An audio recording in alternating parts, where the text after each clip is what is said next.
called Candy Store. I have a hard time loving in a relationship because the things I look for is right in the mirror. I've complained about how much I hate myself through the process of stretching for others, shape shifting into something that someone else isn't me needs. I guess it makes sense. Giving energy for someone else is the reason that I have two bad knees. I always hated looking at myself, but it looks like the doors closing still have peepholes to see through.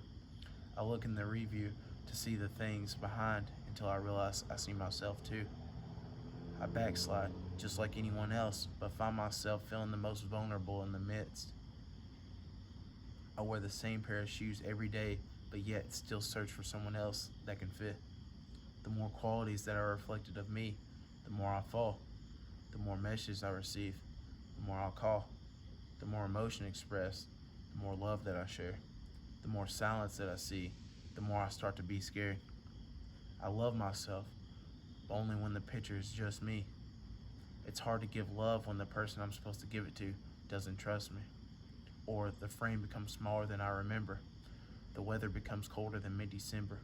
It's time to wear a hoodie so I can be so wrapped up in myself at times like this.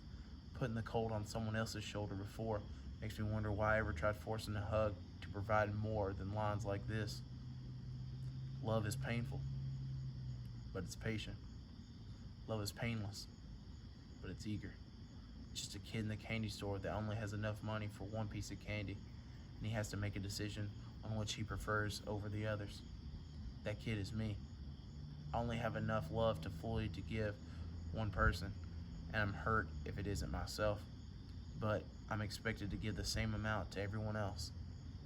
So I have to choose what candy I want with the amount of money I'm given, which is an everyday thing, but it doesn't ever get easier to make that decision.